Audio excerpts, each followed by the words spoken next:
បាទសូមជម្រាបសួរបងពុកម៉ែមីមីបងប្អូននិយាយថាទាំងអស់គ្នាជាទីគោរពស្រឡាញ់រាប់អានបាទសូមស្វាគមន៍មកកាន់វីដេអូតម្រូវឆ្នោតលេខធំបាទសម្រាប់ថ្ងៃទី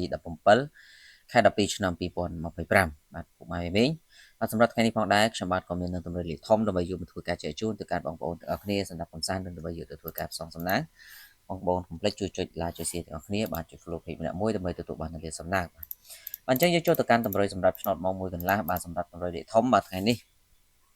បាទនិយាយថាបងប្អូនពុកម៉ែមីមីទាំងអស់គ្នាបាទសូមធ្វើការលេងគឺគ្រាប់ទី1យើងលេង7 16គុណបាទ7 16គុណ4 15គុណនិងមួយគ្រាប់ទៀតគឺយើងយក063គុណបាទអញ្ចឹង3គ្រាប់នេះបងប្អូនអាចធ្វើការយកទៅគុណសងសំណាងបាន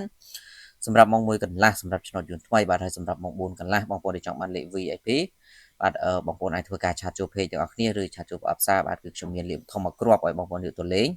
ហើយបញ្ជាក់លេងតម្រូវបងប្អូនធ្វើការគុណលេខគុណប៉ុស្តិ៍បាទហើយសេវាត្រឹមតែ120,000រៀលទេបាទឬក៏30បាទ120,000រៀលបាទអញ្ចឹងបងប្អូនដែលចង់បានអាចធ្វើការឆាតចូល page ទាំងអស់គ្នាហើយសូមបញ្ជាក់មួយទៀតគឺឆ្នោតចេញចំហើយទើបយកសេវាតាមក្រោយក៏ប៉ុន្តែតម្រូវបងប្អូនលេងគុណលេខហើយលេខទាំង4ប៉ុស្តិ៍បងប្អូនលេងបានអាចធ្វើការឆាតមកយកបានបាទសម្រាប់ម៉ោង6កន្លះវិញគឺសូមបងប្អូនពុកម៉ែមីមីបាទសូមធ្វើការយក891គុណបាទ891គុណមួយគ្រាប់ទៀតយើងយក964និងមួយគ្រាប់ចុងក្រោយគឺពុកម៉ែមីមីបាទសូមយក804គុណបាទអញ្ចឹងសម្រាប់ធ្វើការលេងនៅម៉ោង6កន្លះអញ្ចឹងសម្រាប់បងប្អូនពុកម៉ែមីមីដែលចង់បានលេខពិសេសកុំភ្លេចធ្វើការឆាតចូល page ទាំងអស់គ្នាអរគុណជូនពរសំណាងល្អទាំងអស់គ្នាសូមគោរពលា